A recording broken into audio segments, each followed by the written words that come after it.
Seguramente si yo les preguntara por un país que ha sido constante y crecientemente neutral en el conflicto entre Rusia y Ucrania, sería muy difícil por su parte de que lo encontraran, peregrinos. Pero ¿qué pensarían si yo les dijera que Brasil, sobre todo ahora con la llegada de Lula da Silva, se ha posicionado como uno de los países líderes que encabezan a todos y cada uno de los países neutrales que están buscando activamente que se lleve un acuerdo de paz entre Rusia y Ucrania? Abróchense los cinturones porque precisamente vamos a hablar de Brasil y su papel conforme a Ucrania y Rusia. Y es que se llevó a cabo una reunión cara a cara dentro del contexto de la Asamblea General de las Naciones Unidas que se está llevando a cabo en la ciudad de Nueva York. Esta reunión fue entre Zelensky y Lula da Silva. Es la primera vez que se encuentran cara a cara y que dialogan por un periodo de tiempo relativamente largo. Esto después de que Zelensky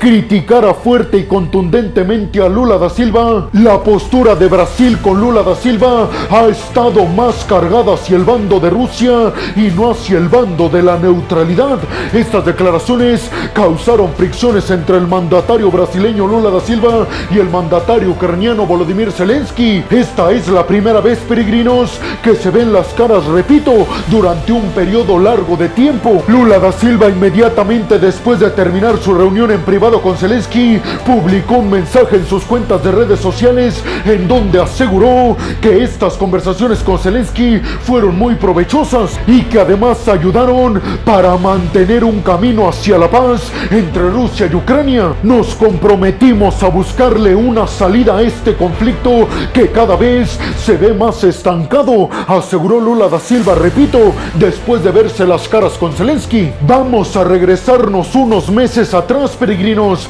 específicamente a la cumbre del G7 en Hiroshima, Japón. Recuerden que tanto Zelensky como Lula da Silva fueron líderes invitados a la cumbre del G7 que se llevó a cabo en el mes de mayo. Sin embargo, ahí Volodymyr Zelensky se iba a ver las caras con Lula da Silva. Esto no se dio debido a que Lula da Silva llegó supuestamente tarde. Ya únicamente dio la mano a Zelensky y no se reunió con él. Esto obviamente provocó que Zelensky criticara a Lula da Silva porque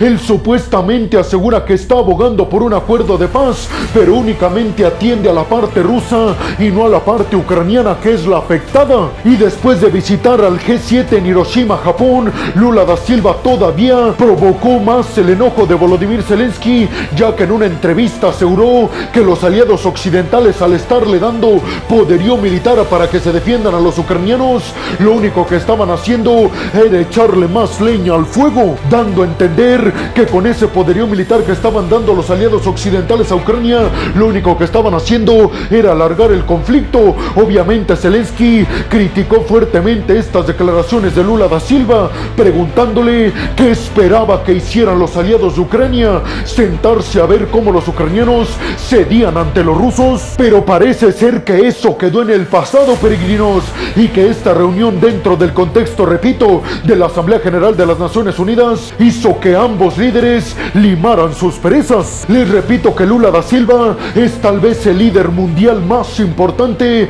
en los líderes que están buscando activamente que haya un acuerdo de paz y un alto al fuego entre ucranianos y rusos. Precisamente por este tema es tan importante que Zelensky se reúna con Lula da Silva y que se den la mano en búsqueda de la paz. Lula da Silva también, después de su reunión en privado con Zelensky, reconoció que tuvo un gravísimo error al asegurar en el mes de julio que ambos lados de esta historia son los culpables de esta guerra, refiriéndose a que tanto Rusia como Ucrania son culpables de este conflicto a escala mundial, algo que en aquel entonces molestó muchísimo no solamente a Zelensky, sino a todos los aliados occidentales, porque se preguntaron cómo es posible que Lula da Silva, que supuestamente es un país neutral, piense que Ucrania también tiene la culpa de una invasión en su contra. Y una declaración que nos dejó esta reunión que seguramente molestó y mucho a Putin y a Rusia es que Lula da Silva aseguró que Brasil apoya el punto del plan para la paz de Zelensky, en el que se especifica que Rusia debe de respetar las fronteras que se delimitaron cuando se extinguió la Unión Soviética en 1991. Es decir, que Lula da Silva aseguró que apoya el hecho de que Crimea es de Ucrania y no de Rusia. Sin embargo, en esta conferencia de prensa, Lula da Silva reconoció que es muy complicado que se llegue a un acuerdo de paz debido a que Zelensky y Vladimir Putin no están dispuestos a ceder ni un poco para que se lleve a cabo un alto al fuego. ¿Ustedes qué piensan, peregrinos? ¿Realmente ven a Lula da Silva como un líder neutral en este conflicto? ¿Creen que está siendo honesto asegurando que Brasil respeta el hecho de que Crimea es parte de Ucrania y no de Rusia? ¿Creen que Zelensky deba confiar en que Lula da Silva es un líder que buscará abogar por un acuerdo de paz justo para detener el conflicto entre rusos y ucranianos? Bienvenidos a un nuevo video de geopolítica en el cual, como ustedes ya saben, les voy a platicar lo más importante que ha acontecido a niveles diplomáticos y geopolíticos alrededor de todo el mundo. Y vámonos rápidamente con la segunda noticia de este video, peregrinos. Y ahora regresamos hasta lo que sucedió el día de ayer en el Consejo de Seguridad de las Naciones Unidas, en donde se pronunció Volodymyr Zelensky, el presidente ucraniano. Y es que Rusia acaba de presentar una queja ante las Naciones Unidas de forma formal y oficial en contra de Albania. Esto porque recuerden que Albania está siendo el país que preside el Consejo de Seguridad en este mes de septiembre, y fue el país que le autorizó a Ucrania y a Zelensky pronunciarse ante el Consejo de Seguridad. Precisamente la queja de Rusia es por esta razón, porque Albania, argumenta Rusia, no debió de permitir que Zelensky se pronunciara al respecto. Rusia argumenta que es ilegítimo y que además con esto Albania permitía que Ucrania lograra poner a todos los miembros del Consejo de Seguridad en contra del Kremlin. Ante esta reclamación por parte de Rusia, se pronunció al respecto y de forma inmediata Antonio Guterres, el secretario general de las Naciones Unidas, y argumentó que no habría necesidad de que Ucrania y Volodymyr Zelensky hablaran en el Consejo de Seguridad si Rusia no mantuviera sus tropas en Ucrania. Aseguró Antonio Guterres: si Rusia quiere que ya no se hable de la invasión a Ucrania, pues detengan su invasión. Guterres además dijo que Rusia, con esta invasión ilegal y atroz a Ucrania, abrió las puertas del infierno, ya que después de ese momento se desencadenaron más conflictos a nivel internacional y se desencadenó una multipolaridad en todo el mundo, lo que obviamente está provocando, aseguró Antonio Guterres, el rompimiento de la paz y la seguridad en todo el mundo, ya que ahora países que antes eran aliados se están peleando el mundo, refiriéndose específicamente a Pekín y a Washington. Asimismo, el presidente de Albania, que repito, fue el que presidió el día de ayer el Consejo de Seguridad mientras Volodymyr Zelensky hablaba, aseguró que si Rusia no ha sacado sus tropas de un territorio que no es el suyo, representando una clara violentación a la Carta de las Naciones Unidas, pues que debido a ello, obviamente el tema iba a ser ese en los foros como ahora, en la Asamblea General y en el Consejo de Seguridad. Repitió lo mismo que Antonio Guterres: si quiere Rusia que ya no se le dé voz y voto a Ucrania y a Zelensky, pues entonces que detengan su invasión de forma inmediata. Lavrov, el ministro de Asuntos Exteriores del Kremlin y que está representando a Vladimir Putin en esta Asamblea General en la ONU en la ciudad de Nueva York, aseguró que con este tipo de pronunciamientos lo único que es evidente es que todo Occidente y Ucrania están controlando las Naciones Unidas en contra de Rusia. Pero me gustaría conocer su opinión, peregrinos. ¿Creen que Vladimir Putin y toda Rusia tienen razón argumentando que se cometió una ilegalidad al dejar hablar al presidente ucraniano Volodymyr Zelensky y poner a todos en contra de Rusia en el Consejo de Seguridad? ¿O creen que Antonio Guterres, el secretario general de la ONU, tiene razón argumentando que el único culpable de que Zelensky esté hablando ante el Consejo de Seguridad en contra de Rusia es el propio Putin y Rusia, debido a que están invadiendo un territorio que no le corresponde? Y ahora vámonos con la tercera noticia de este video, peregrinos, y continuamos hablando de Lula da Silva y Brasil, pero en esta ocasión vamos a hablar de la reunión que mantuvieron en privado Joe Biden y Lula da Silva, también en el contexto de la Asamblea General de las Naciones Unidas en Nueva York. Una reunión que tuvo como propósito tres cosas fundamentalmente: crear un plan para mejorar las condiciones de todos los trabajadores a nivel mundial, dialogar sobre la crisis en Ucrania y tratar de llegar a un acuerdo para reformar el Consejo de Seguridad de las Naciones Unidas, sobre todo a los miembros permanentes, atendiendo lo mismo que exigió Zelensky en su discurso en el Consejo de Seguridad, asegurando que el Consejo de Seguridad necesita mayor representación del sur global y además que necesitan haber más miembros permanentes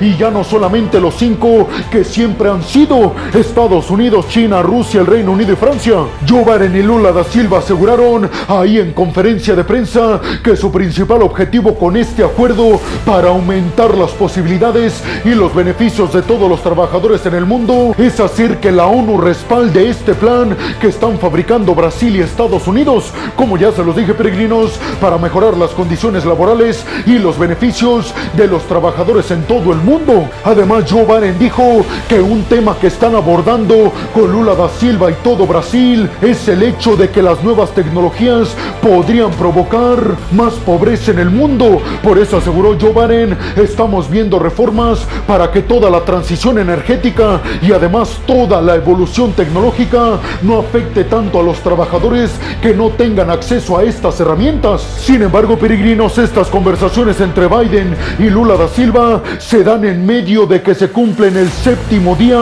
de huelgas que están realizando en Estados Unidos más de 12.700 trabajadores, miembros del sindicato de trabajadores de la industria automotriz, que precisamente están exigiendo mejores salarios y más beneficios en Estados Unidos. El propio Joe Biden aseguró que sin sindicatos no hay democracia, pero muchos lo tildan de hipócrita debido a que no está atendiendo esta gigantesca manifestación por parte del sindicato de los trabajadores de las automotrices en Estados Unidos. Joe Biden celebró que Lula da Silva y Brasil van a ser los anfitriones y los presidentes del G20 el próximo año. Les recuerdo que a finales del próximo año vamos a estar hablando de la reunión del G20 en Río, en Brasil. En la mesa de diálogo también estuvo el tema de la crisis en Haití, la crisis en Venezuela, el bloqueo a Cuba y el acercamiento de Brasil a países como Rusia y China. Sin embargo, no se dieron a conocer detalles sobre lo que hablaron ambos líderes al respecto de estos temas que les acabo de mencionar. Pero ustedes, ¿qué piensan, peregrinos? ¿Creen realmente que este plan de Brasil y Estados Unidos para mejorar las condiciones de los trabajadores en todo el mundo va a tener buenos resultados o será una iniciativa que se quedará como todas aquellas que han intentado aprobar solamente en papel y no se llevan a la práctica? Y además me gustaría preguntarles, peregrinos, si ustedes creen que Brasil poco a poco pueda lograr que se lleve a cabo la reforma del Consejo de Seguridad de las Naciones Unidas. Y vámonos rápidamente con la cuarta noticia de este video, peregrinos, y ahora nos vamos hasta Ucrania, y es que Rusia acaba de perpetrar un ataque de forma masiva y de forma ilegal en contra de instalaciones eléctricas en territorio ucraniano, específicamente en el centro, en el este y en el oeste. Esto es el ataque más grande en contra de infraestructura eléctrica ucraniana en semanas, y aseguran los ucranianos,